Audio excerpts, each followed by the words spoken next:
살을 내는 듯한 섣달의 칼바람이 꽁꽁 얼어붙은 냇가를 휩쓸고 지나갔다. 연하는 눈앞에 쌓인 실로 믿기지 않는 광경을 멍하니 바라보았다. 그것은 단순한 빨래 더미가 아니었다. 시댁 식구 12명의 묵은 때가 덕지덕지 묻은 거대한 산이었다. 시아버지가 입던 땀냄새 나는 적삼부터 하인들이나 입을 법한 헌옷까지까지 뒤섞여 있었다. 홀레복을 벗은 지채 반나절도 지나지 않은 새색시에게 내려진 첫 번째 명령치고는 지나치게 가혹하고 모욕적인 처사였다. 손끝은 이미 감각이 없을 정도로 차갑게 얼어붙어 붉게 부어올랐다. 방망이를 쥔 손이 부들부들 떨렸다. 이것은 단순한 가사노동이 아니었다. 시어머니인 민씨 부인이 자신의 길을 꺾어 놓으려는 명백한 선전포고였다. 상인놈의 딸이 족보 있는 양반 가문에 들어왔으니 뼛속까지 밴 천한 물을 빼야 한다. 던 그 서늘한 목소리가 귓가에 맴돌았다. 첫날 밤을 치르자마자 새벽 4시에 며느리를 깨워 얼음장 같은 개울가로 내모는 법도가 세상 천지 어디에 있단 말인가.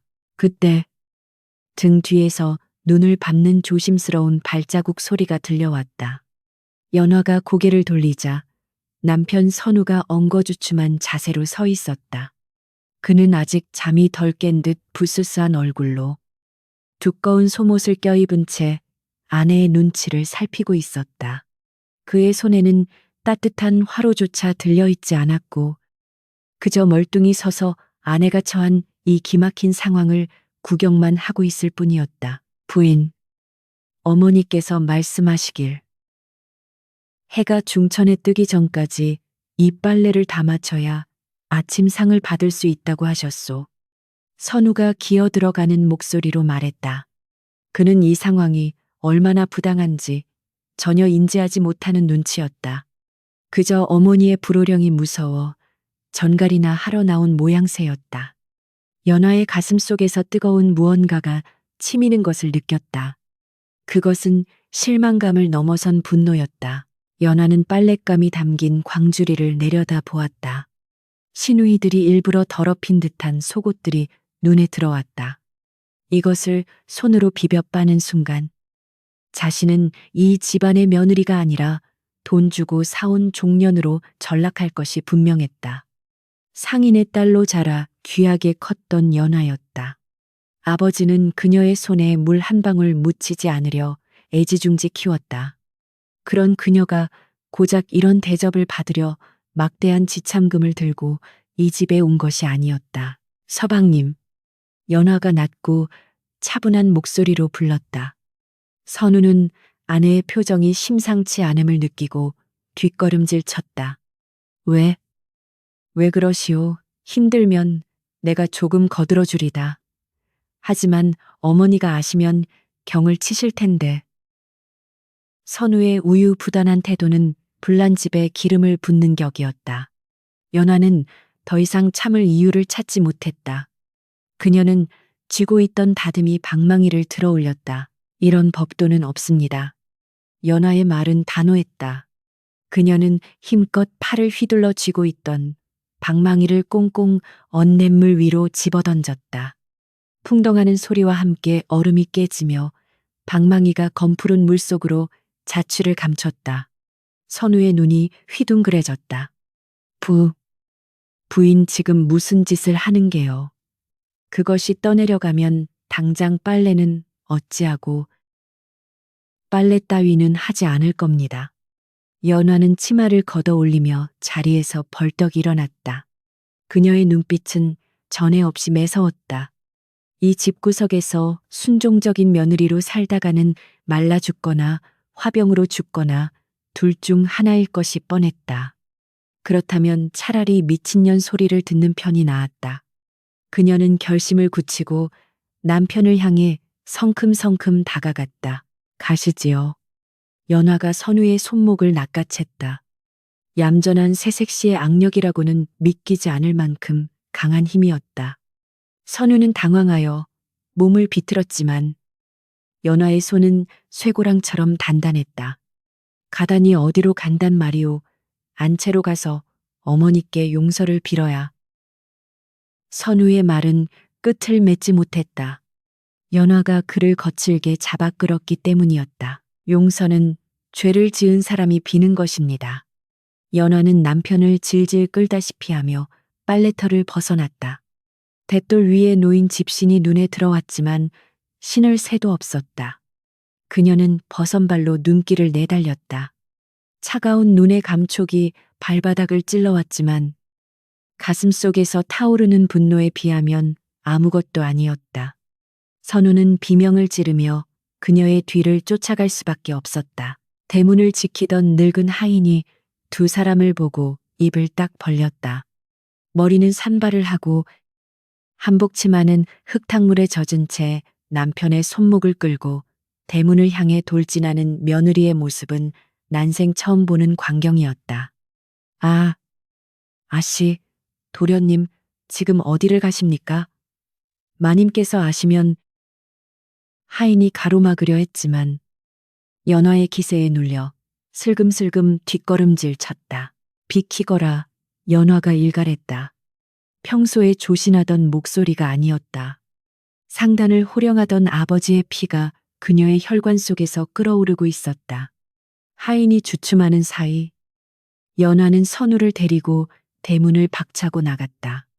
문 밖으로 펼쳐진 세상은 하얀 눈으로 뒤덮여 있었고 마을로 이어지는 길은 텅 비어 있었다. 자유의 냄새가 차가운 공기 속에 섞여 있었다. 부인, 제발 이러다 큰일 나오. 선우가 애원하듯 소리쳤다. 그는 숨이 차서 헉헉거리고 있었다.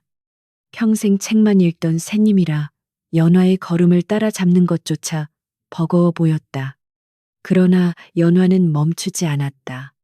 지금 멈추면 다시 그 지옥 같은 빨래터로 돌아가야 한다.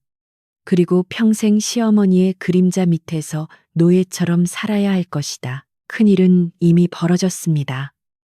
서방님, 연화는 뒤도 돌아보지 않고 쏘아붙였다. 우리는 지금 돌아갈 수 없는 강을 건넜습니다. 마을 어귀의 장승이 그들을 내려다보고 있었다.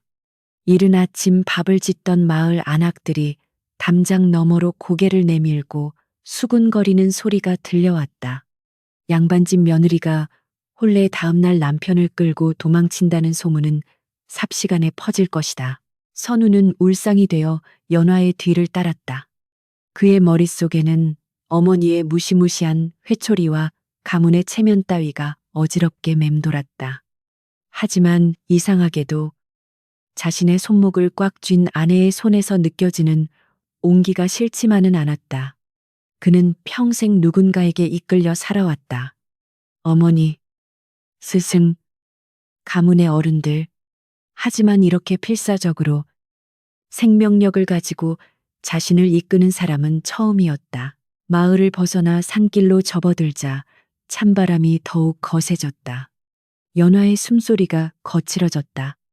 하지만 그녀의 눈동자는 흔들림 없이 앞을 향해 있었다. 친정까지는 꼬박 하루를 걸어야 하는 거리였다. 돈 한 푼, 짐보따리 하나 없이 맨몸으로 나온 길이었다. 그러나 후회는 없었다. 그 거대한 빨래 더미 앞에 서서 자신의 인생이 시들어가는 것을 지켜보느니 차라리 길바닥에서 얼어 죽는 편이 낫다고 생각했다. 저기까지만 가면 됩니다. 연화가 숨을 몰아쉬며 고갯마루를 가리켰다. 친정으로 가는 길목이자 시댁의 영향력이 미치지 않는 경계선이었다. 선우는 다리가 풀려 주저앉고 싶었지만 연화가 놓아주지 않았다. 두 사람의 발자국이 눈 위에 길게 이어졌다. 그것은 단순한 도망의 흔적이 아니라 낡은 관습에 대한 저항의 낙인이었다. 멀리서 시댁 하인들의 고함 소리가 들리는 듯했다. 잡아라, 전연 잡아라, 환청인지 실제인지 분간할 수 없었지만 그 소리는 연화의 다리에 더욱 힘을 실어줄 뿐이었다. 그녀는 입술을 깨물었다. 피맛이 비릿하게 입안에 퍼졌다. 이것은 전쟁이었다. 그리고 그녀는 이 전쟁에서 절대로 지고 돌아갈 생각이 없었다. 그녀는 남편의 손을 더욱 꽉 움켜쥐었다. 가쁜 숨을 몰아쉬며 눈길을 달리는 연화의 머릿속으로 지난밤의 기억이 주마등처럼 스쳐 지나갔다. 지금 얼굴을 때리는 칼바람보다 더 시리고 비참했던 것은 바로 어젯밤. 일생에 단 한 번뿐인 신방의 풍경이었다. 아버지 박대행수가 마련해준 혼수는 술의 열대에 달했고 비단과 쌀가마니가 최씨 가문의 마당을 가득 채웠었다. 그러나 정작 신부가 들어선 방은 냉기가 맴돌았고 문풍지조차 제대로 발라져 있지 않아 황소바람이 들이닥쳤었다. 몰락해가는 양반 가문이라 하여 어느 정도 짐작은 했었으나 이 정도일 줄은 몰랐다. 촛불 하나가 위태롭게 타오르는 방 안에서 연화는 오들오들 떨었다. 족보가 밥 먹여주지 않는다는 것을 뻔히 알면서도 아버지는 딸을 양반가에 시집 보내 신분 세탁을 꿈꾸셨다.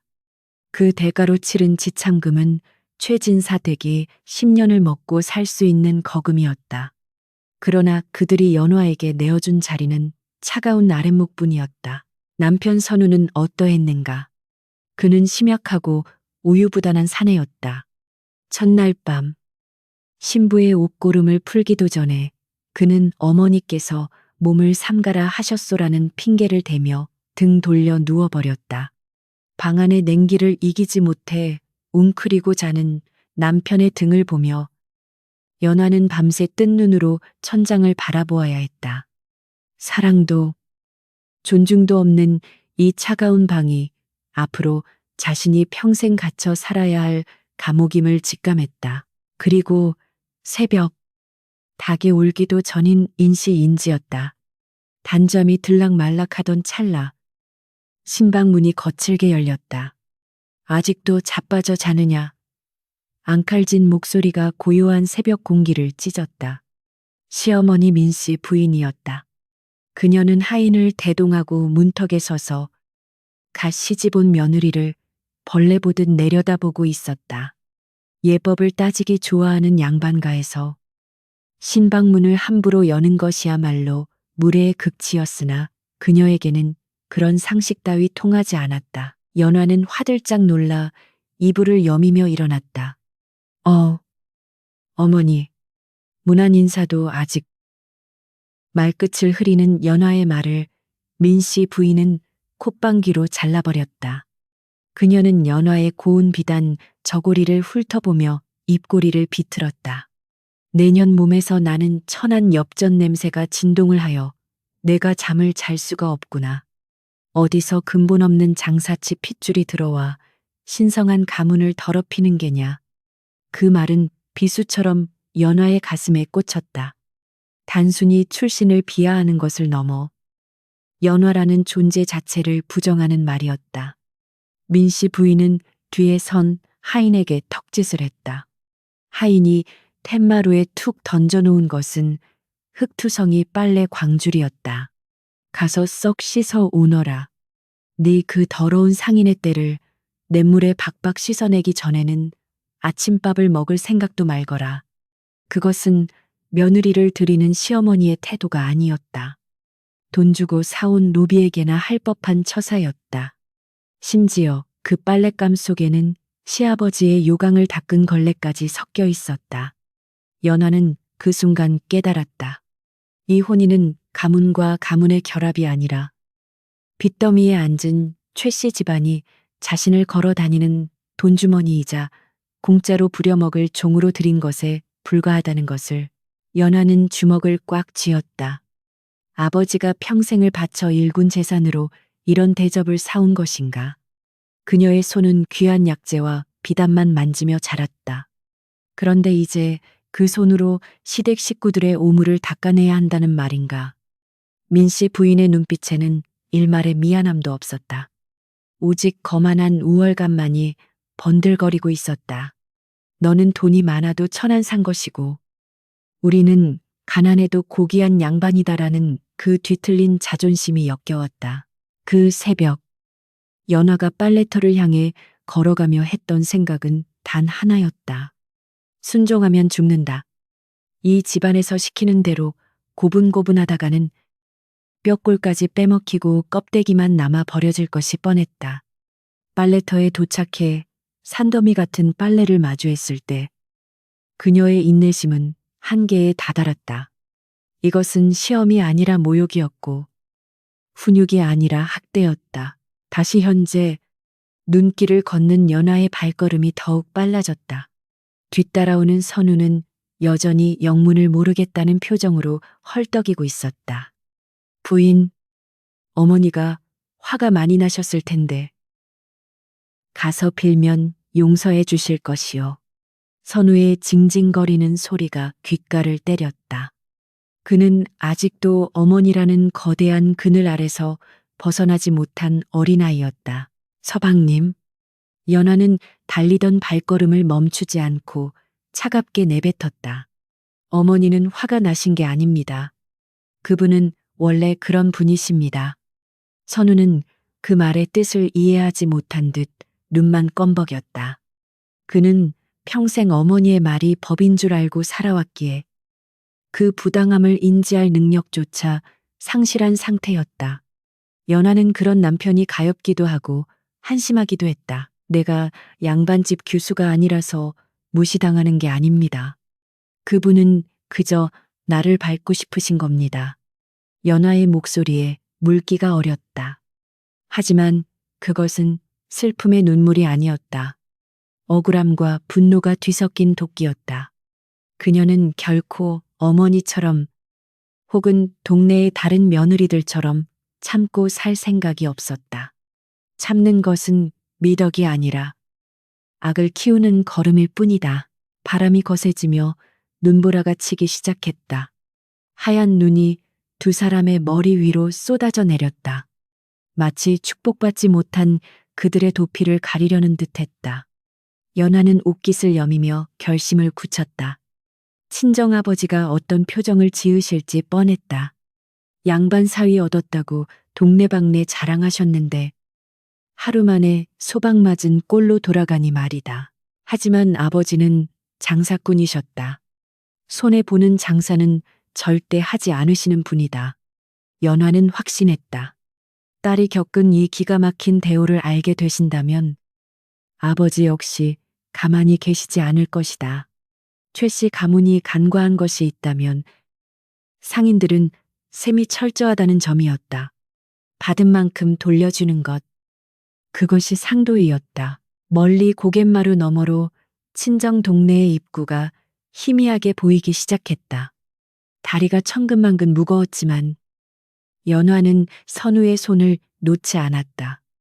이 남자는 덤이다. 시댁이 내놓은 빈 문서의 담보 같은 존재다. 연화는 그를 데리고 가서 자신들이 당한 모욕의 증거로 삼을 작정이었다. 조금만 더 가면 됩니다.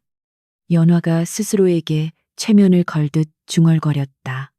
뒤에서 선우가 넘어져 눈구덩이에 처박혔지만 그녀는 거칠게 그를 일으켜 세웠다.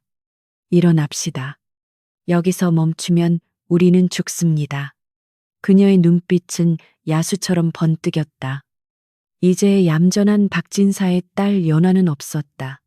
살아남기 위해 발버둥치는 한 여인이 있을 뿐이었다. 최 씨 가문의 안채에는 폭풍전야와도 같은 적막이 감돌았다.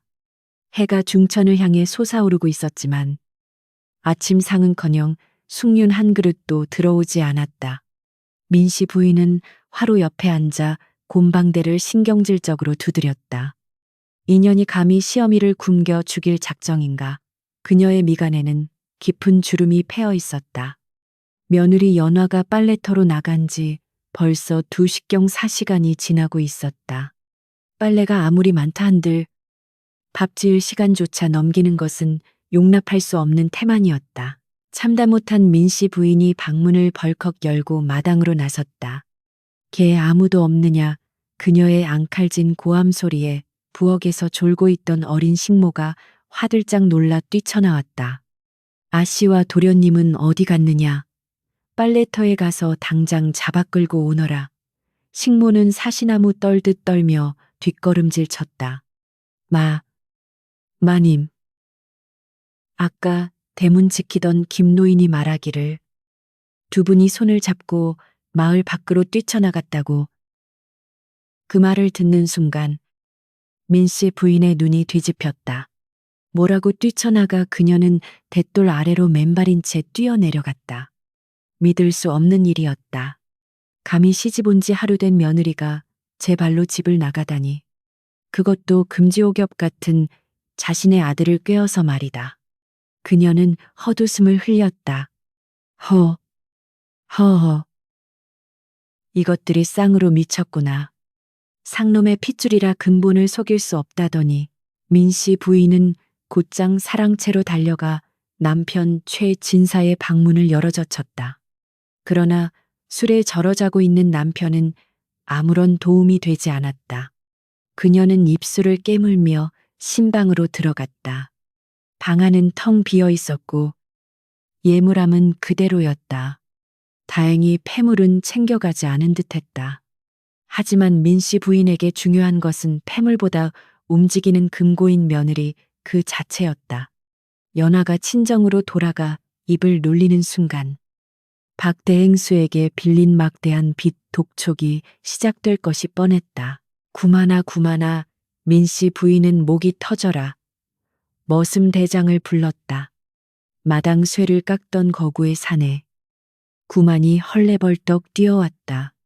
그는 험상궂은 인상에 힘께나 쓰는 장사였다.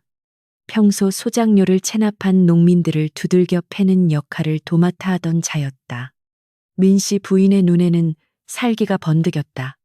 그녀는 더 이상 채통을 지키는 양반집 마님이 아니었다. 이익을 침해당한 악귀와 같았다. 당장 놈들을 쫓아라. 친정으로 가는 길목을 막아야 한다. 민씨 부인의 목소리는 낮고 섬뜩했다. 도련님은 털끝 하나 다치지 않게 모셔오되 그 여우 같은 년은 봐줄 것 없다. 구만이 난처한 표정을 지었다. 하오나 마님, 그래도 새아씨인데 어찌 험하게 다루겠습니까? 시끄럽다. 민씨 부인이 구만의 뺨을 후려쳤다. 짝 하는 소리가 마당을 울렸다. 그녀는 며느리가 아니라 내 돈을 훔쳐 달아난 도둑년이다. 말을 안 들으면 머리채를 잡아서라도 끌고 와라. 정반항하거든 다리 몽둥이를 분질러서 멍석에 말아오란 말이다. 숨만 붙어 있으면 된다. 그녀의 명령에는 일말의 자비도 없었다. 아들의 아내라는 인식은 애초에 존재하지 않았다. 오직 길들여야 할 짐승일 뿐이었다. 명령을 받은 구만과 건장한 사내 셋이 몽둥이를 들고 대문을 박차고 나갔다. 그들의 등 뒤로 민씨 부인의 도끼 어린 저주가 따라붙었다. 내 오늘 그년의 버릇을 아주 단단히 고쳐놓을 것이다. 감히 누굴 능멸해. 그녀는 마루에 주저앉아 씩씩거렸다. 그녀에게 중요한 것은 아들의 행복이 아니었다. 가문의 위신. 그리고 무엇보다 당장의 안락한 생활을 유지해줄 돈줄이었다. 한편 산중턱에 다다른 연하와 선우는 턱끝까지 차오른 숨을 몰아쉬며 걷고 있었다. 선우는 땀범벅이 된 채 비틀거렸다. 부인. 잠시만 쉬었다 가세. 내 심장이 터질 것만 같소. 그는 바위에 주저앉으려 했다. 그러나 연하는 그의 옷깃을 잡아채 일으켜 세웠다. 일어나십시오. 짐승들이 쫓아오고 있습니다.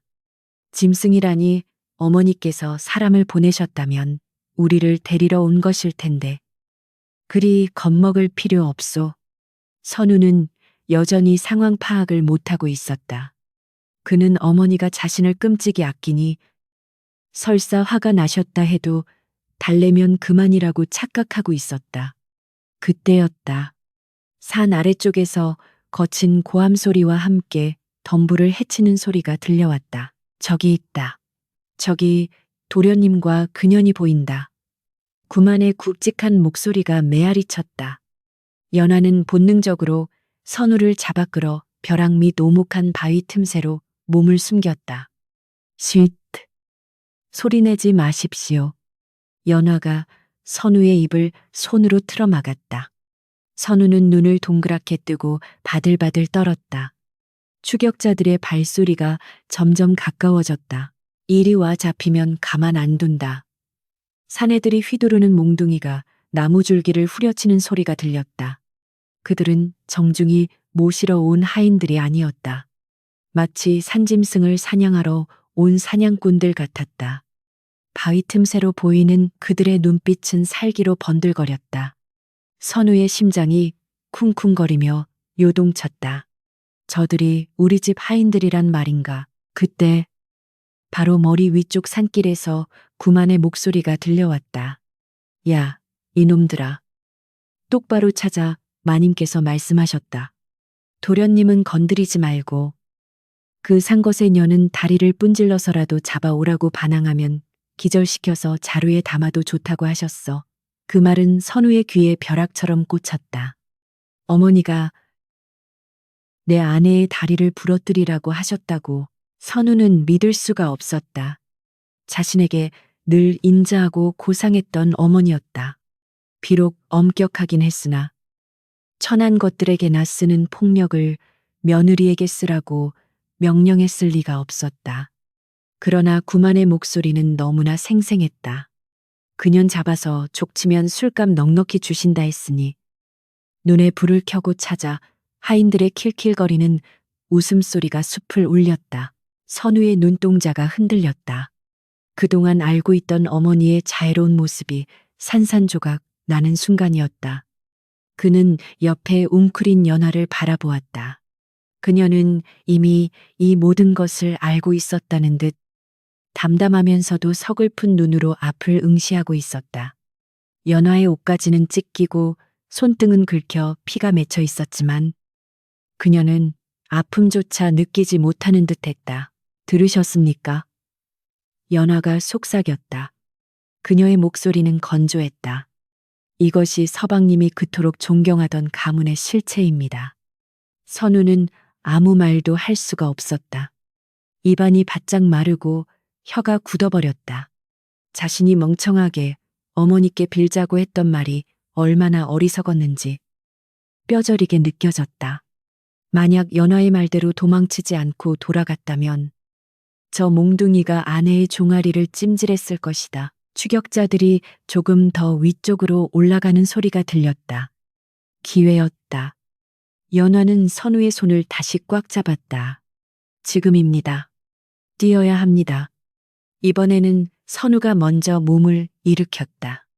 그의 눈빛이 조금 달라져 있었다. 두려움 속에 경멸과 배신감이 섞여들기 시작했다. 그는 더 이상 어머니의 품속 어린아이가 아니었다. 생존을 위해 도망쳐야 하는 사망자 더왕저가 되었다. 두 사람은 가시덤불을 헤치며 샛길로 내달렸다. 치맛자락이 찢어지고 나뭇가지가 얼굴을 핥히었지만 멈출 수 없었다. 뒤에서 거기 서라 하는 고함 소리가 다시 들려왔다. 발각된 것이다. 이제는 속도전이었다. 선우는 숨이 턱까지 차올랐지만 이를 악물고 연화의 손을 놓지 않았다. 그는 난생 처음으로 어머니가 아닌 아내를 지켜야 한다는 본능을 느꼈다. 민씨 부인이 보낸 추격자들은 끈질겼다. 그들은 최씨 가문의 권력이자 폭력이었다. 연화와 선우는 쫓고 쫓기는 추격전 속에서 숲의 더 깊은 곳으로, 더 험한 곳으로 내몰리고 있었다. 그 끝에 무엇이 기다리고 있을지 알 수 없었지만 적어도 그곳은 지옥 같은 시댁보다는 나을 것이라는 희망 하나만이 그들을 달리게 했다. 가파른 산길을 넘어 앙상한 나뭇가지들이 하늘을 찌를 듯 솟아있는 숲속 깊은 곳에 이르러서야 뒤따르던 고함 소리가 잦아들었다. 선우는 다리가 풀려 눈밭 위에 털썩 주저앉았다. 터질 듯한 심장을 부여잡고 거친 숨을 몰아쉬던 그는 창백해진 얼굴로 연화를 올려다보았다. 공포가 가라앉자 그 자리에 오래된 습관처럼 죄책감이 밀려들어왔다. 평생을 지배해온 효셔라는 거대한 굴레가 다시금 그의 목을 조여오기 시작한 것이다. 부인, 우리 다시 돌아가는 게 좋지 않겠소. 선우가 떨리는 입술로 말했다. 연하는 기가 막힌다는 표정으로 남편을 내려다보았다. 방금 전까지만 해도 살기 위해 도망쳤던 사람이 위기를 모면하자마자 다시 제 발로 호랑이 굴로 들어가려 하고 있었다. 그게 무슨 말씀입니까? 돌아가면 다리가 부러질 것이라 하지 않았습니까?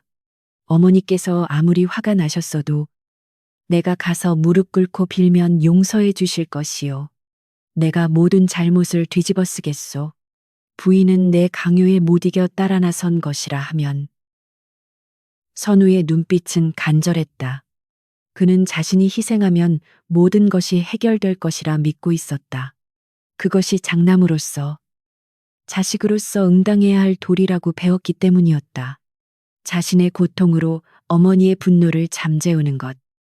그것이 그가 평생 해온 생존 방식이었다. 연하는 더 이상 참을 수 없었다.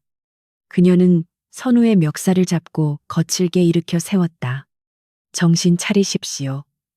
서방님의 그 알량한 희생이 누구를 위한 것입니까? 연하의 고함 소리가 숲을 울렸다. 선우는 아내의 기세에 눌려 옴짝달싹 못했다. 연하는 거칠게 선우의 소매를 걷어올렸다. 앙상한 팔뚝 위로 오래전 생긴 검붉은 흉터가 지렁이처럼 꿈틀거리고 있었다. 이걸 보십시오. 이것이 정녕 어미가 자식에게 할 짓입니까? 연하가 흉터를 가리키며 소리쳤다.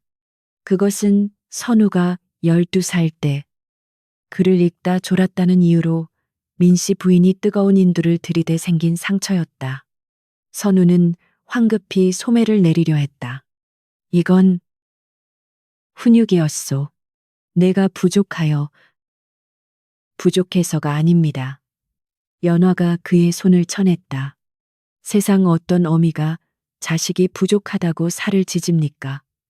서방님은 효자가 아닙니다. 그저 화풀이 대상이었을 뿐입니다.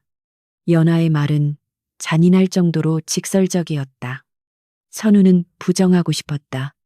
어머니의 매질은 나를 잘되게 하기 위한 사랑에 매였다고, 그렇게 믿지 않으면 견딜 수 없었던 지난 세월이 부정당하는 것 같았기 때문이다. 서방님은 늘 그렇게 참고 맞고 빌면서 살아오셨겠지요. 그게 집안의 평화를 지키는 길이라 믿으면서요. 연화의 눈에서 굵은 눈물방울이 떨어졌다. 하지만 그 결과가 무엇입니까? 서방님은 마음에 병이 들어 사람 구실도 못하고 가문은 빚더미에 앉았습니다. 서방님의 희생은 아무런 가치가 없었습니다. 어머니는 서방님의 고통을 당연한 것으로 여길 뿐 고마워하지도 미안해하지도 않습니다. 선우는 망치로 머리를 얻어맞은 듯 멍해졌다. 기억 속의 어머니는 언제나 무서운 얼굴을 하고 있었다. 단 한 번도 따뜻하게 안아준 적이 없었다. 자신이 매를 맞고 끙끙 앓을 때조차 어머니는 약을 발라주기는커녕 사내 자식이 엄살을 부린다며 혀를 찼었다. 그는 그것이 양반가의 엄격한 가풍인 줄 알았다. 하지만 연화의 말을 듣고 보니 그것은 그저 학대였을 뿐이었다. 나는 서방님처럼 살지 않을 겁니다. 연화가 단호하게 말했다. 내 부모님이 나를 귀하게 키운 것은 남의 집 종살이나 하라고 키운 것이 아닙니다. 그리고 내 남편이 병신이 될 때까지 맞는 꼴을 보려고 시집 보낸 것도 아닙니다. 그녀는 선우의 눈을 똑바로 쳐다보았다. 돌아가고 싶으면 혼자 가십시오. 가서 다리가 부러지든 병신이 되든 마음대로 하십시오. 하지만 나는 갑니다. 살아서 인간답게 살러 갈 겁니다. 연화가 잡고 있던 선우의 옷깃을 놓았다. 그리고 뒤도 돌아보지 않고 다시 눈길을 걷기 시작했다. 그녀의 작은 등은 당당했다. 선우는 홀로 남겨졌다. 차가운 바람이 소매 속으로 파고들어 흉터를 스치고 지나갔다. 욱신거리는 통증이 느껴졌다. 그동안 잊고 살았던, 아니 익숙해져서 느끼지 못했던 고통이 생생하게 되살아났다. 선우는 자신의 팔을 감싸 쥐었다. 어머니에게 돌아간다면 상상이 그려졌다. 어머니는 안도하는 척하며 나를 방에 가두고 곧장 하인들을 보내 연화를 잡아올 것이다. 그리고 내 눈앞에서 연화를 짓밟을 것이다. 내가 대신 맞겠다고 빌어봤자 어머니는 못난 놈이라며 더욱 매질을 할 것이다. 그것은 평화가 아니었다. 굴종이었다. 부인. 선우가 다급하게 연화를 불렀다. 그는 비틀거리는 다리에 힘을 주어 달리기 시작했다. 연화의 뒤를 쫓아가 그녀의 손을 다시 잡았다. 연화가 멈춰서서 그를 돌아보았다. 선우의 눈빛이 달라져 있었다. 두려움은 여전했지만 그 속에 어떤 결기가 서려 있었다. 같이 갑시다. 내가 어리석었소. 선우의 목소리가 떨렸다. 부인 말이 맞소. 이건 사랑이 아니오. 내가 돌아가서 얻을 수 있는 건 아무것도 없소. 그는 처음으로 어머니의 뜻을 거스르는 결정을 내렸다. 그것은 뼈를 깎는 듯한 고통을 수반하는 각성이었다. 평생을 지탱해온 세계가 무너지는 순간이었다. 연화는 말없이 선우의 손을 꽉 잡았다. 차갑게 얼어붙은 남편의 손에서 미세한 온기가 전해졌다. 힘드실 겁니다. 천하의 불효자라는 손가락질을 받게 될 겁니다. 연화가 나직이 말했다. 선우는 고개를 끄덕였다. 상관없소. 효자 노릇하다가 내 아내를 죽이느니 차라리 불효자가 되어 사람답게 살겠소. 두 사람은 다시 걷기 시작했다. 눈보라는 더욱 거세졌지만 두 사람의 발걸음은 한결 가벼워졌다. 선우는 더 이상 뒤를 돌아보지 않았다. 그의 등 뒤에는 부서진 과거가, 앞에는 알 수 없는 미래가 놓여 있었다. 그는 이제 어머니의 아들이 아닌 연화의 남편으로 살아가기로 맹세했다. 고갯마루에 올라서자 멀리 마을의 전경이 들어왔다. 연화의 친정이 있는 마을이었다. 저곳에 가면 따뜻한 아랫목과 김이 모락모락 나는 밥상이 있을까? 아니면 또 다른 시련이 기다리고 있을까? 알 수 없었다. 하지만 분명한 것은 이제 두 사람은 혼자가 아니라는 사실이었다. 그들은 서로의 상처를 보듬으며 눈보라 속으로 걸어 들어갔다. 발 아래 하얀 눈 위로 붉은 핏자국이 점점 찍혔다. 집신이 해져 발바닥이 찢어진 탓이었다. 하지만 그들은 고통을 호소하지 않았다.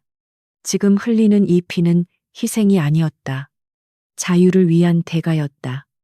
선우는 입술을 굳게 다물었다. 어머니, 소자는 이제 돌아가지 않습니다. 다시는 그 지옥 같은 집으로 돌아가지 않을 것입니다. 해질 무렵 박대행수의 저택 앞은 스산한 바람만이 감돌고 있었다. 마을에서 가장 으리으리한 기와집인 친정 대문 앞에 선 연화의 꼴은 처참하기 그지없었다. 곱게 빗어 넘겼던 쪽머리는 산발이 되었고 비단치마는 흙탕물과 찢겨나간 자국으로 얼룩져 있었다. 옆에 선 선우 역시 양반의 채통은 온데간데 없이 거짓골을 하고 있었다. 대문을 지키던 문지기가 두 사람을 보고 소스라치게 놀라 뛰어나왔다. 아이고 아기씨 아니십니까? 이게 대체 무슨 병고입니까? 문지기의 고함 소리에 안채가 발칵 뒤집혔다. 잠시 후 안방마님인 연화의 어머니가 버선발로 마당을 가로질러 달려나왔다. 뒤이어 아버지 박대행수가 근엄하면서도 당혹스러운 표정으로 모습을 드러냈다. 어머니는 딸의 몰골을 보자마자 아이고 내 새끼야 하며 털썩 주저앉아 통곡했다. 그러나 박대행수의 반응은 달랐다. 그는 사색이 된 얼굴로 주위를 두리번거리더니 대문부터 걸어 잠그라고 호통쳤다. 당장 문 닫아라. 남들이 볼까 두렵다. 이게 무슨 추태냐. 출가 외인이 하루 만에 친정으로 도망쳐 오다니. 박대행수의 불호령이 마당을 울렸다. 그는 평생 신용을 목숨처럼 여기며 장사로 잔뼈가 굵은 사람이었다. 딸을 양반가에 시집 보내며 가문의 격을 높이려 했던 그에게 이런 식의 귀화는 가문의 수치이자 계약 위반이나 다름없었다. 그는 사위인 선우가 옆에 있다는 사실조차 잊은 채 딸을 질타했다. 네가 시댁 어른들 비위를 못 맞추고 기어이 사단을 낸게냐. 연화는 아버지의 호통에도 눈 하나 깜짝하지 않았다. 그녀는 꽁꽁 언 손을 들어 아버지 앞으로 내밀었다. 붉게 부어오르고 곳곳이 트져 피가 배어나오는 손이었다. 아버지, 보십시오. 이것이 아버지가 보낸 시댁에서 제가 받은 대접입니다. 연화의 목소리는 차분했지만 그 안에는 억눌린 분노가 서려 있었다. 어머니가 딸의 손을 부여잡고 비명을 질렀다. 세상에, 손이 이게 뭐냐, 숯을 만진 거냐, 아니면 돌을 날랐느냐, 빨래를 했습니다. 시집간 첫날 새벽 4시부터 온 집안 식구의 묵은 빨래를 냇가에서 하라더군요. 연화의 말에 박대행수의 눈썹이 꿈틀거렸다. 새벽 4시, 첫날 밤을 치른 새색 씨에게 상인인 그조차도 하인들에게 그런 식의 노동은 시키지 않았다. 그것은 사람을 부리는 것이 아니라 짐승을 다루는 방식이었다. 연화는 말을 이었다. 어머님은 저를 며느리가 아니라 돈을 싸들고 온 종년 취급하셨습니다. 아버지, 제가 종살이 하라고 그 많은 지창금을 들려보내셨습니까? 그때 묵묵히 고개를 숙이고 있던 선우가 박대행수 앞에 무릎을 꿇었다. 흙투성이 도포자락이 바닥에 끌렸다. 장인어른, 면목 없습니다. 모두 제가 못나고 제 집안이 폐악하여 벌어진 일입니다. 선우의 목소리는 떨리고 있었다. 양반이 그것도 사대부가의 장손이 중인 종른 신분인 장인에게 무릎을 꿇는 것은 상상조차 할 수 없는 일이었다. 박대행수는 사위의 돌발 행동에 말문이 막혔다. 제 어머니가 부인을 사람 취급하지 않았습니다. 부인의 말이 다 맞습니다. 저를 벌하여 주십시오. 선우는 바닥에 머리를 조아렸다. 그 모습은 박대행수의 분노의 방향을 완전히 바꿔놓았다. 딸이 철이 없어 도망친 게 아니었다. 점잖은 사위가 제 어미를 고발하고 처가로 도망칠 정도면 그 집안 꼴이 오죽했겠는가. 박대행수의 눈에서 이글거리는 불꽃이 피어올랐다. 그 순간 밖에서 이리 오너라 하는 거친 고함 소리와 함께 대문을 쾅쾅 두드리는 소리가 들려왔다. 최씨 가문의 하인 구만이 이끄는 추격대가 도착한 것이다. 안에 숨은 거 다 안다. 당장 도련님과 그 도둑년 내놓지 못해. 구만의 목소리는 안채까지 쩌렁쩌렁 울렸다. 그는 양반가의 위세를 믿고 상인의 집 따위는 안중에도 없다는 듯 행패를 부리고 있었다. 어머니는 공포에 질려 연화를 끌어안았다. 하지만 박대행수의 표정은 싸늘하게 식어 있었다. 그는 딸의 손을 놓고 천천히 일어섰다. 도둑년 내 금지옥엽 달더러 도둑년이라 했느냐. 그는 평소 거래처 사람들을 상대할 때에 그 능구렁이 같은 미소를 지워버리고 산전수전 다 겪은 거상의 위압감을 뿜어냈다. 김서방 마당쇠들 다 불러 모아라. 몽둥이를 들라 해라. 여봐라. 문 열어라. 박대행수의 명령에 굳게 닫혔던 대문이 활짝 열렸다. 문 밖에는 몽둥이를 든 구만과 최씨 가문의 하인들이 서 있었다. 그들은 문이 열리자 기세 등등하게 들이닥치려 했다. 그러나 그들 앞을 가로막은 것은 박대행수가 거느린 건장한 상단 호위무사들이었다. 굶주린 양반집 하인들과는 체격부터가 달랐다. 구만은 흠칫하며 뒷걸음질 쳤다. 박대행수가 천천히 걸어 나갔다. 비단옷을 걸친 그의 풍채는 위풍당당했다. 네, 이놈들. 여기가 어디라고 함부로 주둥이를 놀리느냐. 내 놈들 상전이 그리 가르치더냐. 구만은 기가 죽지 않으려 애쓰며 소리쳤다. 우리는 최진사댁 심부름을 왔다. 우리 도련님을 납치하고 재물을 훔쳐 달아난 죄인을 잡으러 왔으니 썩 비켜라. 재물을 훔쳐 하웃기는 소리 작작해라. 박대행수가 코웃음을 쳤다. 내 딸이 가져간 혼수가 얼만데. 고작 너희 집 구닥다리 살림살이를 탐내겠느냐. 오히려 내 돈을 뜯어먹고 내 딸을 노비 부리듯 부려먹으려 한 게 누구더냐. 박대행수의 고함 소리에 구마는 말문이 막혔다. 동네 사람들이 하나둘 모여들어 구경하기 시작했다. 돌아가서 전해라. 내 딸은 못 보낸다. 아니, 안 보낸다. 박대행수가 선언했다. 그리고 최진사에게 똑똑히 전해라. 오늘부로 사돈 관계는 끝이다. 내 딸을 데려가고 싶으면 내가 보낸 지참금 10수레와 예단비, 그리고 내 딸이 겪은 정신적 피해 보상까지 합쳐서 금화로 가져오라고 해라.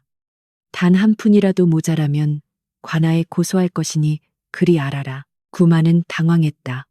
며느리를 내놓으라 윽박지르면 깨갱하고 내줄 줄 알았던 상인이 오히려 적반하장으로 나오니 대처할 방법이 없었다. 이런 천한 상놈들이 감히 양반에게. 구만이 웅얼거렸지만 박대행수의 눈짓 한 번에 상단 무사들이 몽둥이를 치켜들었다. 당장 꺼지지 않으면 뼈를 추리지 못하게 해주마. 결국 구만과 하인들은 꼬리를 내리고 도망칠 수밖에 없었다. 대문이 다시 굳게 닫혔다. 박대행수는 닫힌 문을 한참 동안 노려보았다. 그는 알고 있었다. 이것으로 끝이 아니었다. 양반의 자존심을 건드렸으니 이제부터 진짜 전쟁이 시작될 것이었다. 최씨 가문은 관아의 힘을 빌리거나 가문의 연주를 동원해 압박해 올 것이다. 박대행수는 뒤를 돌아 딸과 사위를 바라보았다. 두 사람은 서로의 손을 꼭 잡고 있었다. 아버지는 한숨을 내쉬며 말했다. 들어가자. 밥부터 먹자. 그 한마디에 연화는 참았던 눈물을 터뜨렸다. 그것은 안도의 눈물이었다. 아버지는 가문의 체면보다 딸을 선택했다. 그리고 그 선택에 대한 대가, 즉 막대한 금전적 손실과 사회적 비난을 감수하기로 결심한 것이었다. 사랑채로 들어온 박대행수는 장부를 꺼내 들었다. 최씨 가문에 빌려준 돈. 그리고 그들이 거래하는 모든 상단의 목록이 적혀 있었다. 그는 붓을 들어 먹을 찍었다. 감히 내 딸을 건드려 양반이 벼슬이지. 돈이 벼슬인 줄은 모르는 놈들. 그의 눈이 매섭게 빛났다. 돈줄을 죄어주마. 쌀 한 톨, 소금 한 줌도 외상으로 못 가져가게 만들 것이다. 연화는 아버지의 결연한 모습을 보며 가슴이 뜨거워졌다. 그녀는 옆에 앉은 선우에게 작게 속삭였다. 보셨지요? 이것이 저희 집안의 방식입니다. 선우는 고개를 끄덕였다. 비록 상인의 방식이라 천대받을지언정 거기에는 사람을 지키려는 뜨거운 의리가 있었다. 그는 비로소 자신이 속했던 세계가 얼마나 허상이었는지, 그리고 지금 발 디딘 이곳이 얼마나 단단한 현실인지 깨달았다. 밤은 깊어가고 두 가문 사이의 골은 돌이킬 수 없이 깊어졌다. 낯선 천장이었다. 처가에서의 첫날 밤. 선우는 잠을 이루지 못하고 뒤척였다. 따뜻한 온돌과 비단 이불은 시댁의 냉골과는 비교할 수 없을 만큼 안락했으나 그의 마음은 가시방석에 앉은 듯 불편했다. 장인어른의 호통과 아내의 당당함, 그리고 자신의 비겁함이 뒤엉켜 머릿속을 어지럽혔다. 그는 목이 타들어가는 갈증을 느끼고 자리에서 일어났다. 방문을 열자 차가운 밤 공기가 뜨거워진 얼굴을 식혀주었다. 마당 건너 사랑채에는 아직 불이 켜져 있었다. 장인어른인 박대행수가 밤늦도록 장부를 정리하는 모양이었다. 선우는 물이나 한 모금 얻어 마실까 하여 조심스럽게 사랑채 쪽으로 발걸음을 옮겼다. 그때 문틈 사이로 도란도란 이야기하는 소리가 흘러나왔다. 아내 연화의 목소리였다. 아버지, 너무 심려치 마십시오. 저는 괜찮습니다. 괜찮기는 내 속이 문드러진다. 박대행수의 목소리는 격앙되어 있었다. 내가 그 집구석 형편을 뻔히 아는데 빚 탕감해주고 혼수까지 해다 바치면 적어도 사람 대접은 해줄 줄 알았다. 그런데 고작 빨래라니 네가 그 집 종이냐. 선우는 그 자리에 얼어붙었다. 빚 탕감 혼수 알 수 없는 단어들이 귓가를 때렸다. 그는 숨을 죽이고 문에 귀를 기울였다. 최진사 그 양반. 겉으로는 청렴한 선비인 척하지만 속은 썩을 대로 썩은 위인이다. 박대행수가 종이 뭉치를 탁자에 내던지는 소리가 났다.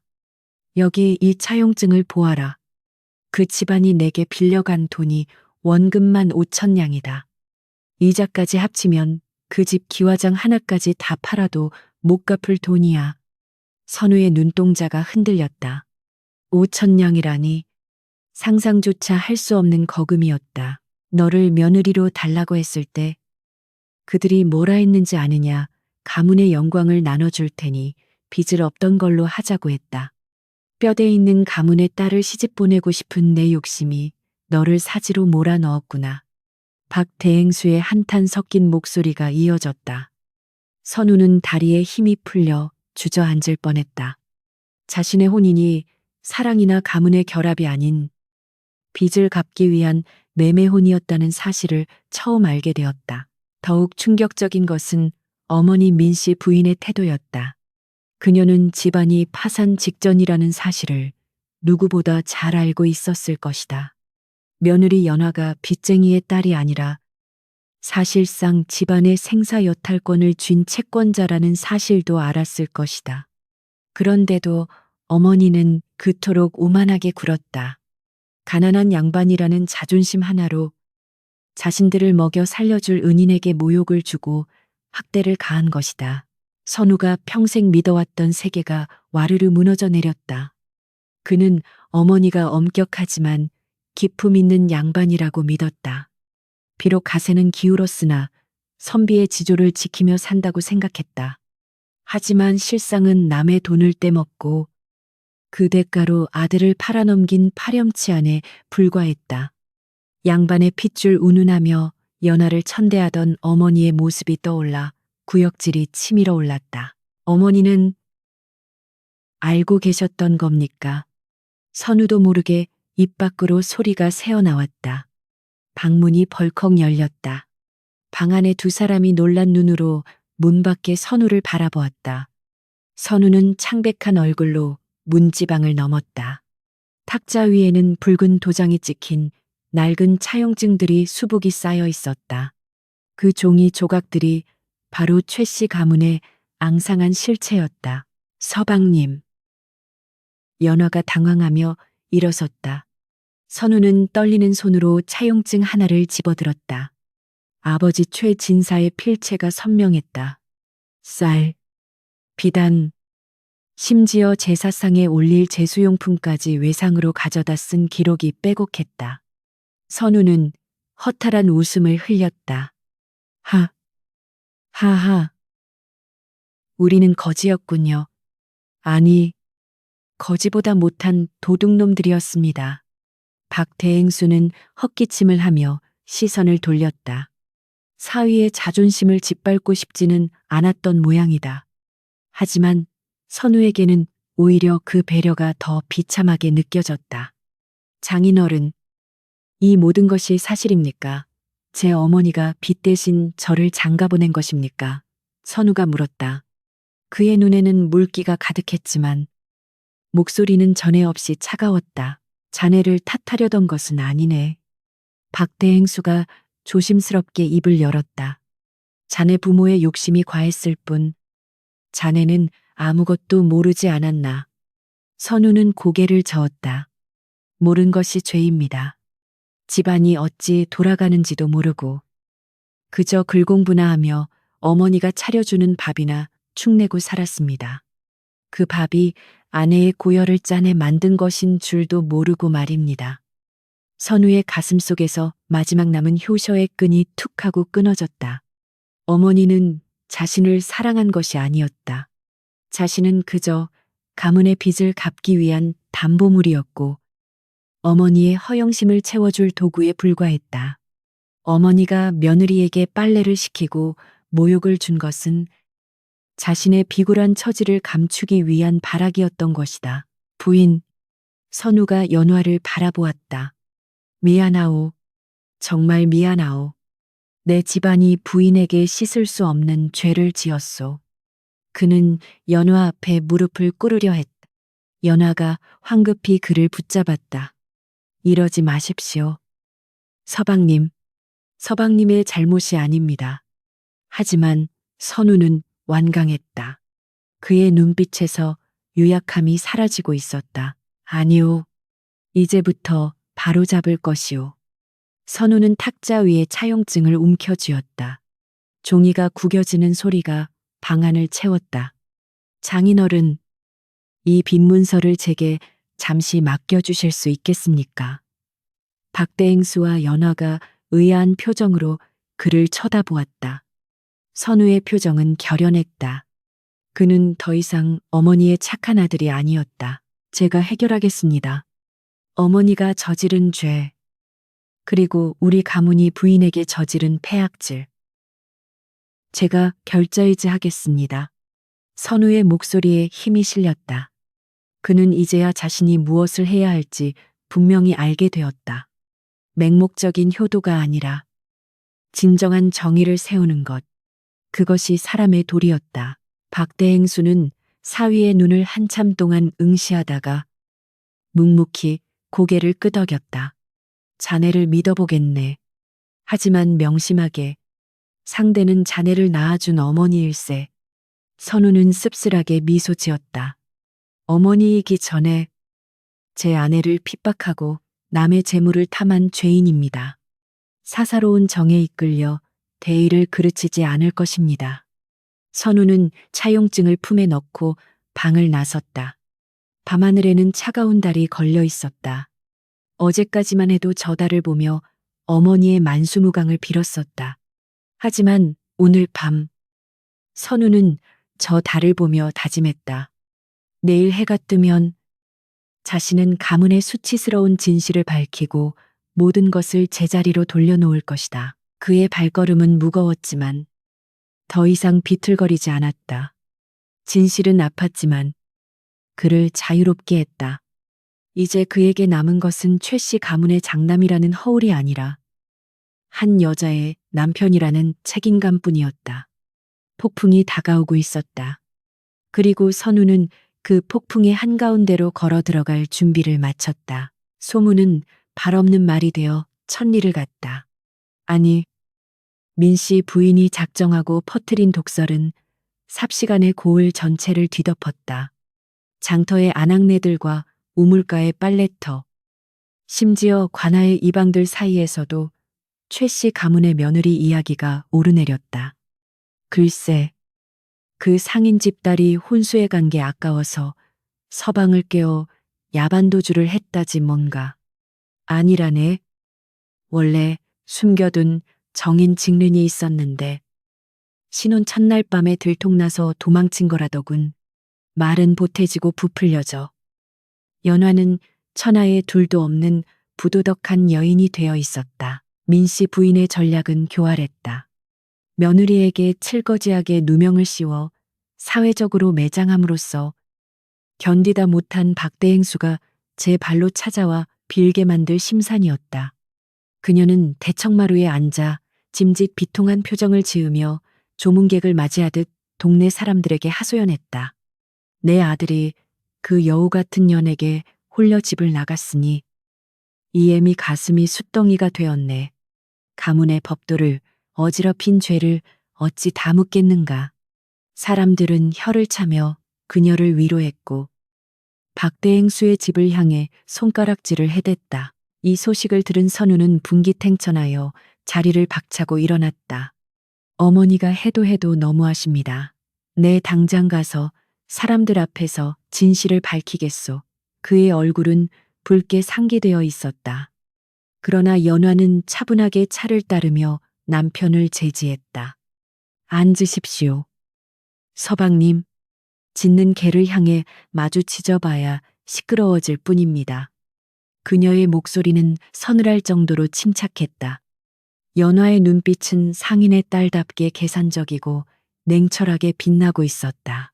하지만 부인, 저들이 부인을 희대의 악녀로 만들고 있지 않습니까? 이대로 두면 처가의 명예까지 땅에 떨어집니다. 선우의 항변에도 연화는 고개를 저었다. 해명은 말이 아니라 힘으로 하는 것입니다. 어머니가 믿고 있는 구석을 무너뜨려야 비로소 입을 다무실 겁니다. 연화는 아버지 박대행수를 바라보았다. 박대행수는 딸의 의중을 이미 파악한 듯 묵직한 미소를 지으며 고개를 끄덕였다. 최진사댁이 빚을 진 곳이 우리 상담뿐만이 아니지요. 연화의 질문에 박대행수가 장부를 펼쳤다. 쌀가게 김씨에게 쌀10 가마값, 포목점 이씨에게 비단 5필값, 푸주간 최씨에게 고깃값. 자잘한 외상이 수두룩하다. 양반 체면 봐서 다들 쉬쉬하고 있었을 뿐이지. 연화는 찻잔을 내려놓으며 단호하게 말했다. 그 빈문서들, 오늘 안으로 우리가 전부 사드리지요. 그날 오후 박대행수의 상단 직원들이 보찜을 메고 분주하게 움직이기 시작했다. 그들은 시장통 상인들을 하나하나 찾아다녔다. 최진사댁 외상값, 저희 박대행수님께서 대신 갚아드립니다. 대신 그 차용증과 외상장부를 저희에게 넘기십시오. 상인들에게는 가뭄의 단비 같은 소리였다. 언제 받을지 모를 양반댁 외상값을 현금으로 즉시 준다는 데마다 할 리가 없었다. 은하가 오가고 꼬깃꼬깃한 빈문서들이 박대행수의 수중으로 모여들었다. 상인들은 쾌재를 부르며 문서를 넘겼다. 아이고, 박대행수님 덕분에 살았습니다. 민씨 마님이 어찌나 깐깐하게 구는지. 돈 달라는 소리도 못하고 끙끙 앓았는데 시장 바닥의 민심은 순식간에 반전되었다. 최씨 가문은 돈 떼먹는 양반으로, 박씨 가문은 통큰 대인배로 입소문이 나기 시작했다. 민씨 부인이 퍼뜨린 헛소문보다 당장 눈앞에 떨어지는 엽전의 위력이 훨씬 강했다. 해가 질 무렵 최씨 가문의 안채는 묘한 분위기에 휩싸였다.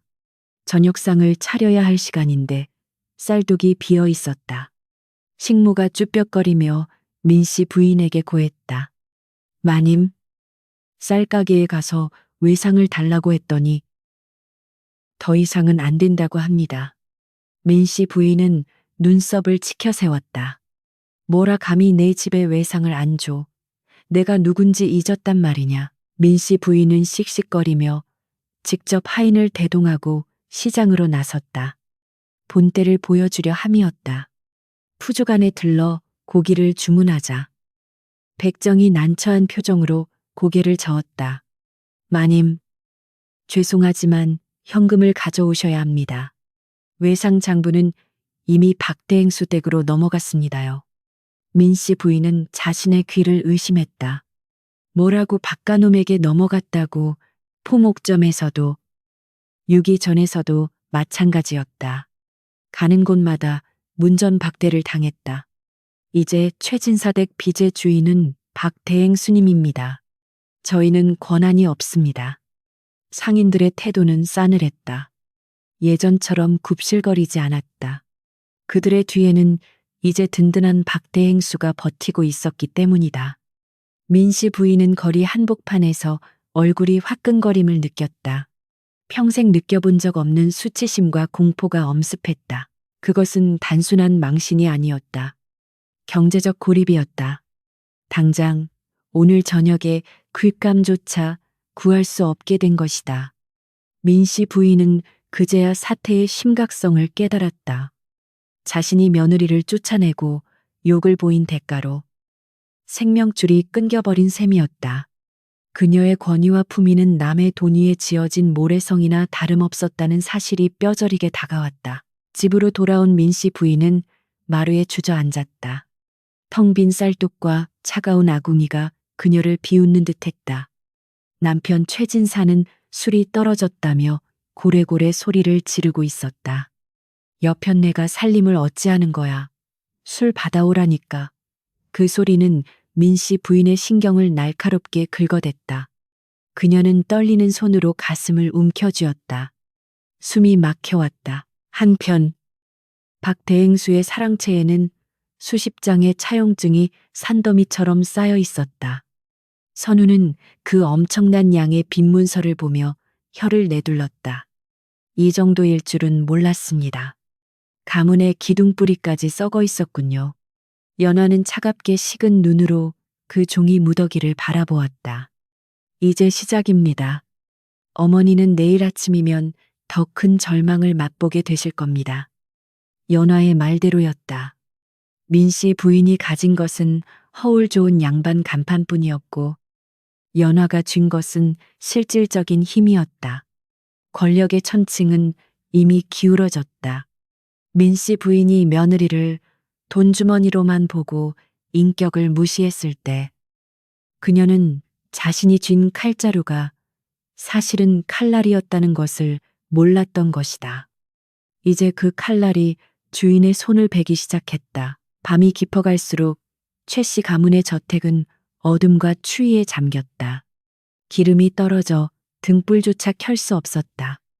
반면 언덕 너머 박대행수의 집은 환하게 불을 밝히고 있었다. 민씨 부인은 어둠 속에서 이를 갈았다. 두고 보자. 천한 것들. 감히 양반을 능멸해 하지만 그녀의 저주는 공허한 메아리가 되어 돌아올 뿐이었다. 다음 날 아침 최 씨 가문의 대문 앞에는 낯선 사내들이 진을 치고 있었다. 박대행수가 고용한 추심꾼들이었다. 그들은 몽둥이를 들고 행패를 부리는 깡패가 아니었다. 점잖게 도포를 입고 손에는 명백한 법적 효력이 있는 차용증을 든 채 조용히 시위하고 있었다. 최진사 어르신, 빚을 갚으시지요. 기한이 지났습니다. 민씨 부인은 대문 틈으로 그 광경을 내다보며 사색이 되었다. 이제는 소문을 낼 수도 없었다. 빚쟁이들이 집을 포위하고 있다는 소문이 퍼지면 남은 체면마저 바닥에 떨어질 것이기 때문이다. 그녀는 도간에 든 쥐꼴이 되었다. 그녀가 할 수 있는 일이라곤 방구석에 처박혀 부들부들 떠는 것뿐이었다. 연화의 반격은 소리 없이 그러나 숨통을 조이듯 치명적으로 진행되고 있었다. 닷새 뒤 아침 박대행수의 집대문 앞은 흰 도포를 입은 노인들로 가득 메워졌다. 최 씨 가문의 문중 어른들이 민씨 부인의 울먹이는 호소를 듣고 가문의 명예를 되찾겠다며 대거 몰려온 것이었다. 그들의 서슬퍼런 기세는 마치 죄인을 처단하러 온 심판관들과 같았다. 민씨 부인은 그들 맨 앞에 서서 회심의 미소를 감춘 채 비통한 표정을 연기하고 있었다. 그녀의 뒤로는 가문의 위세를 과시하는 깃발이 나부꼈다. 박가놈은 듣거라. 내 딸이 시부모를 능멸하고 지아비를 꿰어 가출했으니 이는 칠거지악 중 불승구고 부슌족구에 해당한다. 문중의 최고 어른인 최대감의 쩌렁쩌렁한 호통이 아침 공기를 갈랐다. 그는 지팡이로 땅을 내리찍으며 위협했다. 당장 내 딸을 내오지 않으면 관아에 고발하여 엄벌에 처할 것이니라. 구경 나온 마을 사람들도 그 엄숙한 분위기에 압도되어 숨을 죽였다. 민씨 부인은 속으로 쾌재를 불렀다. 상인 주제의 돈으로 사람을 탐함하려 했지만 양반에게는 명분이라는 강력한 무기가 있었다. 유교 사회에서 효를 어긴 며느리는 사회적으로 매장당해도 할 말이 없었다. 그녀는 연하가 머리채를 잡혀 끌려 나오고 박대행수가 무릎 꿇고 비는 상상을 하며 입꼬리를 실룩거렸다. 감히 돈으로 내기를 꺾으려 해 어림도 없다. 굳게 닫혀있던 박대행수 댁의 대문이 육중한 소리를 내며 천천히 열렸다. 민씨 부인과 노인들의 시선이 일제히 그곳으로 쏠렸다. 그러나 걸어 나온 사람은 죄인처럼 고개 숙인 연화가 아니었다. 머리를 단정히 빗어 넘기고 갓을 쓴 선우가 서 있었다. 그의 표정은 비장했고 손에는 두루마리 하나가 들려 있었다. 어머니, 그리고 문중 어른들, 이곳까지 어인 행차십니까? 선우의 목소리는 낮았지만 흔들림이 없었다. 민씨 부인은 아들의 당당한 태도에 흠칫 놀랐으나 이내 표정을 고쳤다. 선우야, 네가 그 요물 같은 년에게 홀려 제정신이 아니구나. 어서 이애미에게 오너라. 내 너를 용서하마. 그녀는 팔을 벌려 아들을 맞이하려 했다. 그러나 선우는 어머니에게 다가가는 대신 대문 앞 돌계단 위에 꼿꼿이 섰다. 용서라니요. 용서를 빌어야 할 사람은 제가 아니라 어머니십니다. 청천벽력 같은 아들의 말에 민씨 부인의 팔이 허공에서 멈췄다. 최대감이 지팡이를 휘두르며 소리쳤다. 네, 이놈 감히 낳아준 어미에게 그 무슨 패륜적인 언사냐. 선우는 문중 노인들을 천천히 둘러보았다. 예전 같으면 그들의 눈도 마주치지 못하고 벌벌 떨었을 것이다. 하지만 지금 그의 눈에는 경멸과 연민이 뒤섞여 있었다.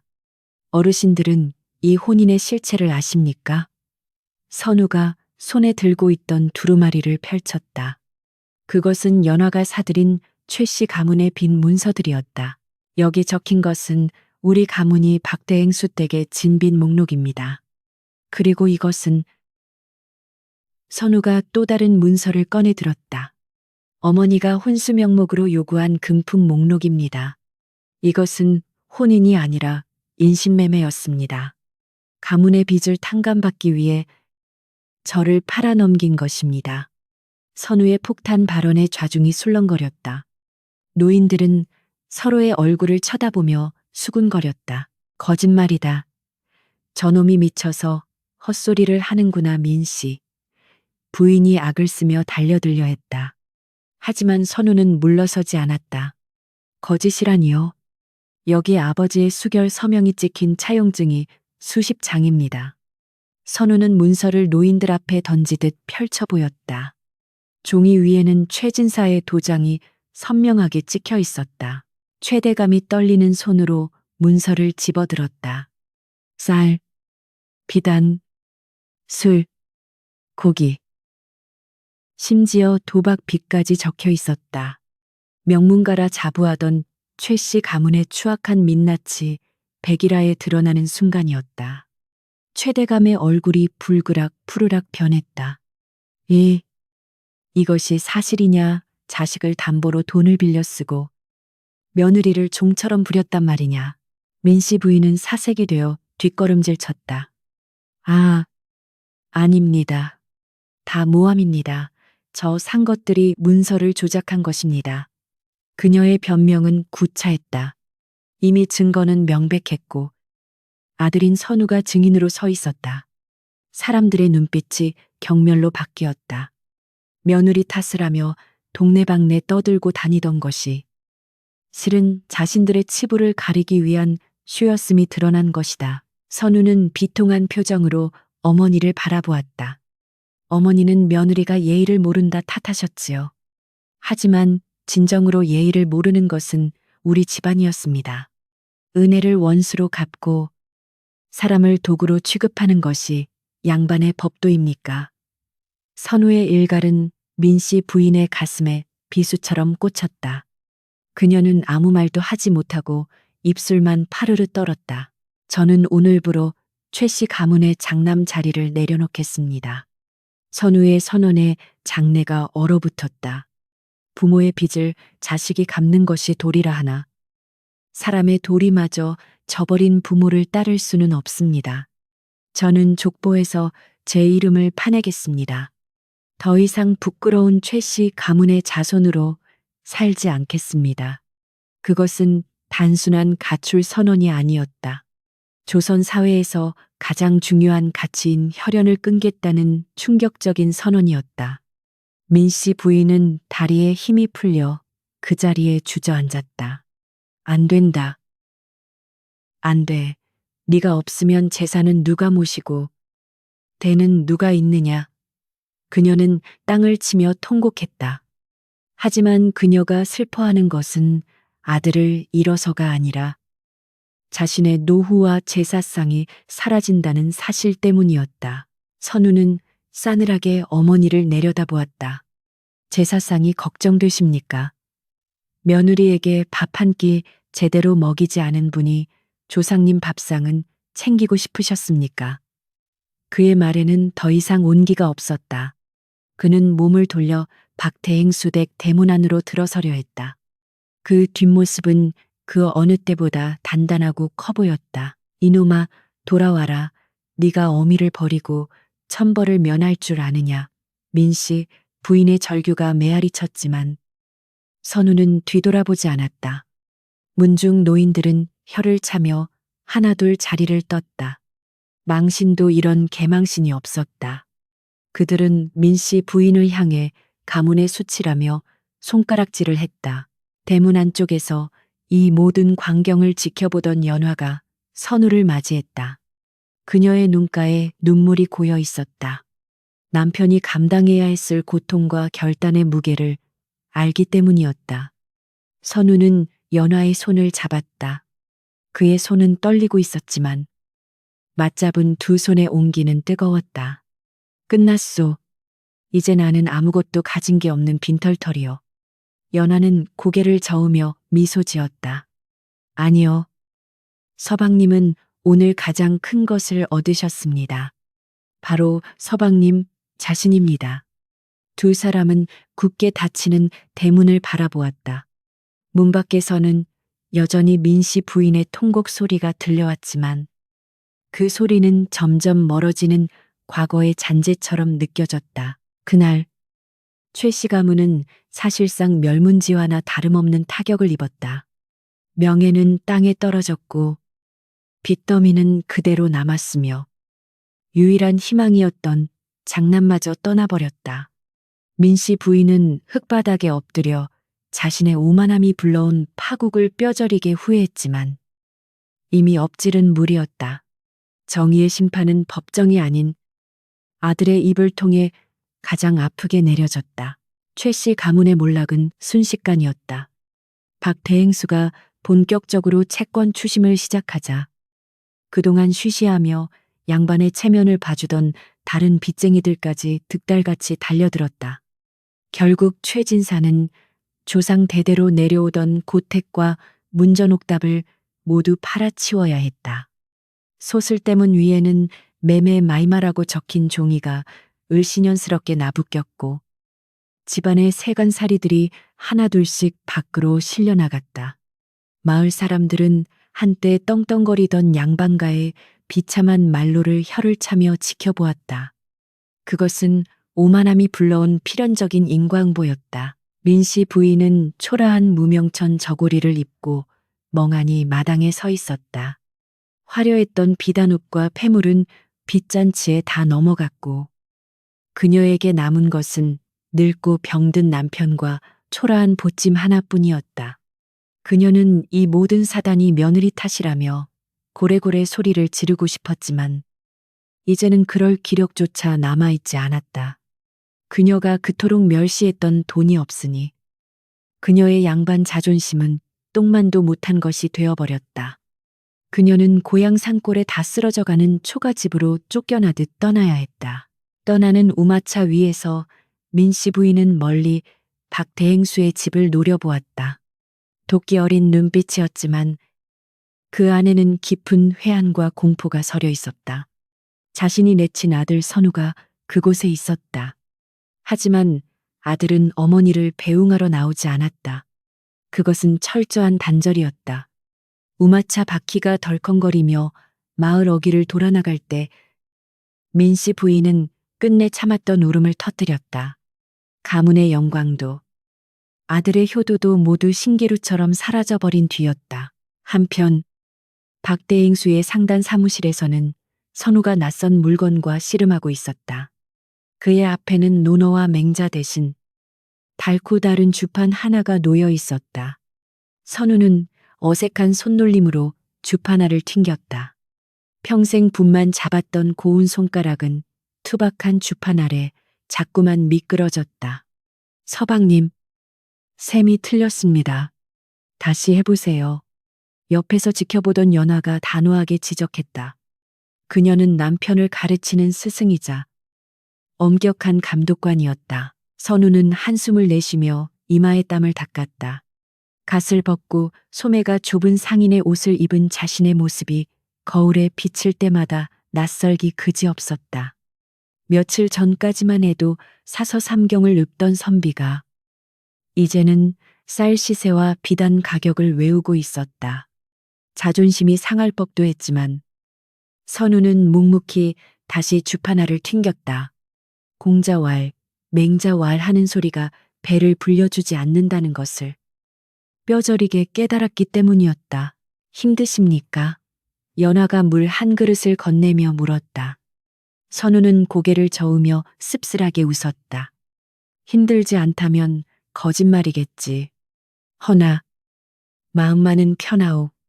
그는 주판을 쓰다듬었다.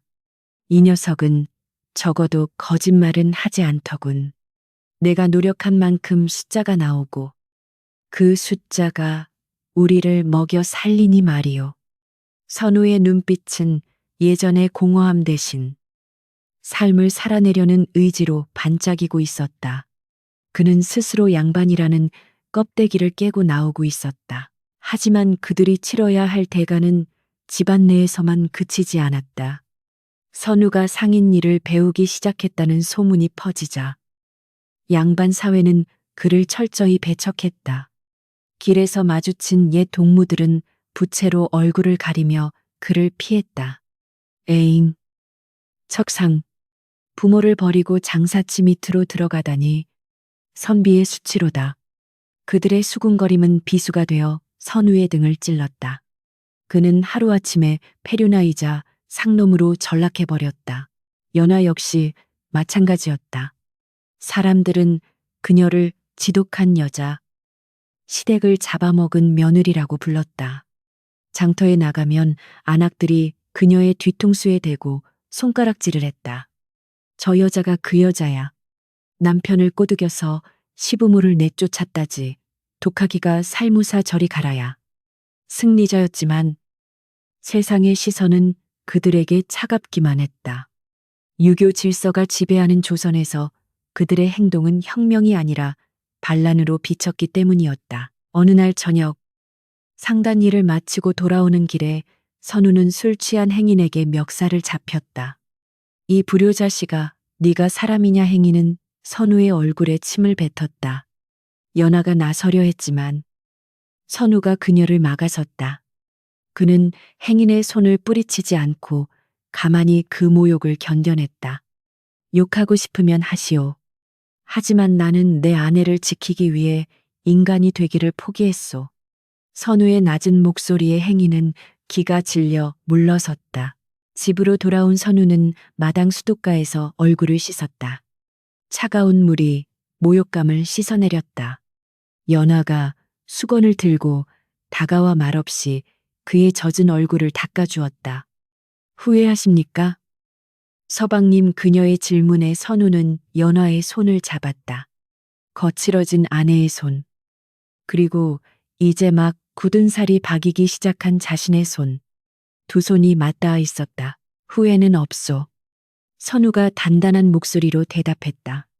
명예를 지키고 굶어 죽느니 욕을 먹더라도 배부르게 살겠소. 그리고 무엇보다 그는 연화의 눈을 깊이 들여다보았다. 당신이 내 곁에 있지 않소. 저들이 떠드는 효와 예가 사람을 죽이는 것이라면 나는 기꺼이 금수 진설가 되어 당신과 함께 살겠소. 그날 밤 두 사람은 늦도록 잠들지 못하고 서로를 안고 있었다. 창밖에는 바람이 불고 세상에 비난이 빗발쳤지만 두 사람이 누운 방 안은 고요하고 따뜻했다. 그들은 알았다. 자신들이 얻은 자유는 공짜가 아니라는 것을, 세상 모든 사람을 적으로 돌릴지라도 지켜야 할 단 하나. 그것은 바로 서로의 존엄이었다. 승리의 맛은 달콤하지 않았다. 오히려 쓰고 떨궜다. 하지만 그 쓴맛 뒤에는 진정한 삶의 맛이 배어 있었다. 선우는 이제 더 이상 어머니의 아들도 최 씨 가문의 장손도 아니었다. 그는 박연화의 남편이자 스스로 밥벌이를 하는 한 명의 생활인 최선우로 다시 태어나고 있었다. 비록 가끔은 떨어져 나갔지만 그의 영혼은 그 어느 때보다 꼿꼿하게 서 있었다. 계절은 돌고 돌아 다시 맵 디매운 겨울이 찾아왔다. 1년 전 연화가 빨래 방망이를 내던졌던 그날처럼 하늘에서는 희뿌연 눈발이 날리고 있었다. 그러나 박 대행수 상단의 염색장 란서자 안은 뜨거운 열기로 후끈거렸다. 커다란 가마솥에서는 쪽빛 염료가 보글보글 끓고 있었고 뽀얀 수증기가 공방 안을 가득 채웠다. 사람들은 윗옷을 벗어붙이고 땀을 흘리며 일하고 있었다. 그 활기찬 풍경 속에 걷어붙인 소매 아래로 단단한 근육이 잡힌 한 사내가 부지런히 천을 휘젓고 있었다. 바로 선우였다. 선우의 손은 더 이상 희고 고운 선비의 손이 아니었다. 손톱 밑에는 지워지지 않는 푸른 염료가 깊이 배어 있었고 손바닥은 거친 막일로 인해 투박한 굳은 살로 뒤덮여 있었다. 갓 대신 질끈동 여맨 머리띠가 땀에 젖어 있었지만 그의 표정은 그 어느 때보다 밝고 생기가 넘쳤다. 그는 긴 장대로 젖은 무명천을 건져 올리며 영차하고 힘차게 구령을 붙였다. 그 목소리에는 책을 읽던 시절의 유약함 따위는 찾아볼 수 없었다. 연화는 장부 정리를 잠시 멈추고 문살 너머로 그 모습을 지켜보았다. 지난 1년은 두 사람에게 전쟁과도 같은 시간이었다. 양반들의 비웃음과 손가락질, 그리고 익숙지 않은 육체 노동의 고단함이 매일 밤 그들을 괴롭혔다. 때로는 선우가 끙끙 앓으며 잠꼬대로 어머니를 찾을 때도 있었고 연화 역시 남들의 시선이 두려워 외출을 꺼리기도 했다. 하지만 그들은 포기하지 않았다. 흙탕물 속에서 연꽃이 피어나듯 그들은 모욕 속에서 삶을 일구어냈다. 점심참이 되어 일꾼들이 삼삼오오 모여 앉았다. 선우는 자연스럽게 그들 틈에 섞여 보리밥을 크게 한 숟가락 떠넣었다. 어이, 최서방, 이번에 나온 쪽빛이 아주 기가 막혀. 자네 솜씨가 이제 반열에 올랐구먼. 늙은 염색 장인의 칭찬에 선우가 쑥스러운 듯 웃었다. 다 어르신께 배운 덕분이지요. 그는 이제 도련님이 아닌 최서방으로 불리는 것에 익숙해져 있었다. 그리고 그 호칭이 주는 투박한 정겨움을 사랑하게 되었다. 식사를 마친 선우가 밖으로 나왔다. 마당 한 구석에는 연화가 내놓은 자잘한 빨랫감이 쌓여 있었다. 예전 같으면 하인들이나 할 일이라며 거들떠보지도 않았을 것이다.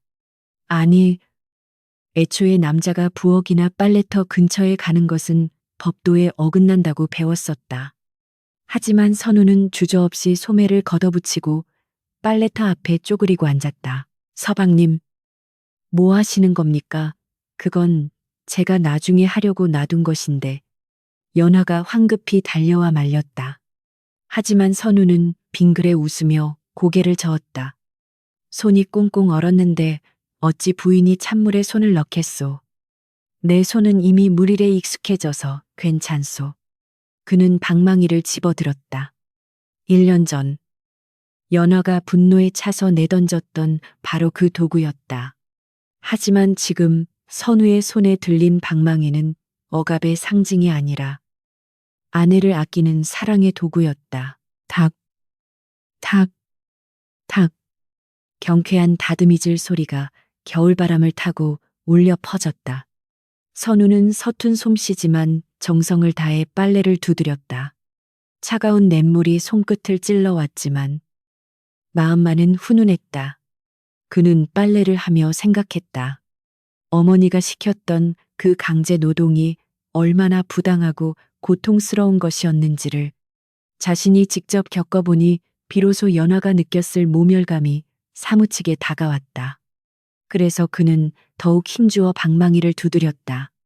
과거의 아픔을 씻어내기라도 하듯이 연화는 말없이 선우의 등 뒤에 서서 그 모습을 바라보았다. 콧날이 시큰해졌다. 천하의 양반님네가 쪼그리고 앉아 아내의 속옷을 빨고 있는 이 기막힌 풍경. 세상 사람들이 본다면 말세다. 말세야 하며 혀를 찰 노릇이었다. 하지만 연하의 눈에는 세상 그 어떤 풍경보다 아름답고 고귀해 보였다. 그는 체면이라는 허울을 벗어던지고 비로소 진짜 가장 자정이 된 것이다. 빨래를 마친 선우가 김이 모락모락 나는 빨래 광주리를 들고 일어섰다. 다 됐소. 부인, 이제 널기만 하면 돼오. 그의 볼은 추위에 발그레져 있었지만 눈빛은 맑았다. 두 사람은 함께 마당의 빨랫줄로 향했다. 하얀 눈밭 위에 형형색색의 염색 천들이 바람에 펄럭이고 있었다. 붉은색, 푸른색, 노란색. 그 화려한 색깔들은 마치 두 사람이 쟁취해낸 자유의 깃발처럼 보였다. 소문 들으셨습니까? 연화가 조심스럽게 입을 열었다. 어머니께서 많이 쇠약해지셨다고 합니다. 고향집은 외풍이 심해 겨울 나기가 힘드실 텐데. 선우의 손이 잠시 멈칫했다. 아무리 인연을 끊었다 해도 천륜을 완전히 지울 수는 없는 법이었다. 잠시 침묵이 흘렀다. 바람 소리만이 두 사람 사이를 메웠다.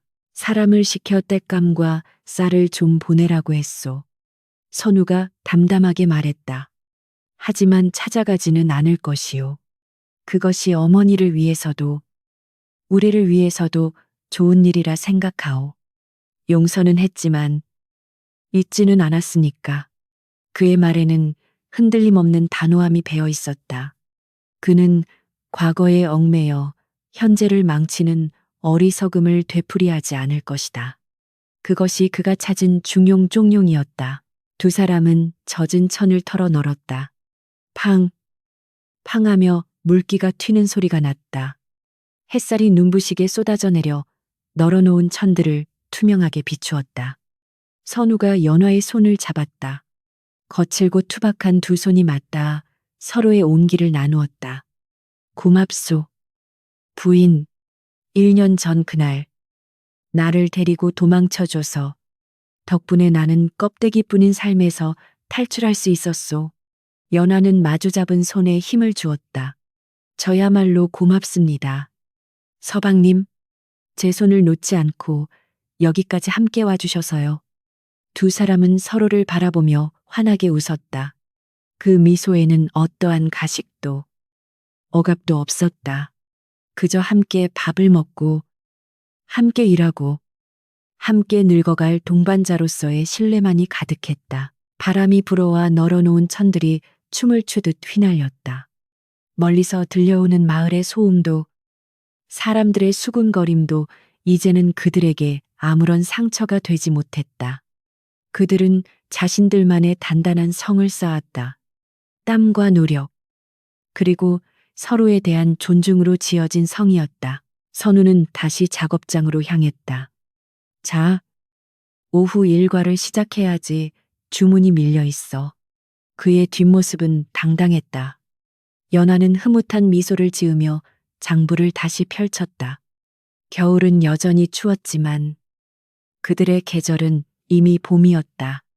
빨래터에서 시작된 그들의 도피는 결국 가장 평범하고도 위대한 일상으로의 귀환으로 완성되었다. 세상은 여전히 그들을 별종이라 불렀지만 그들은 개의치 않았다. 그들은 조선이라는 거대한 감옥 한 귀퉁이에 자신들만의 작은 해방구를 만들었으니까.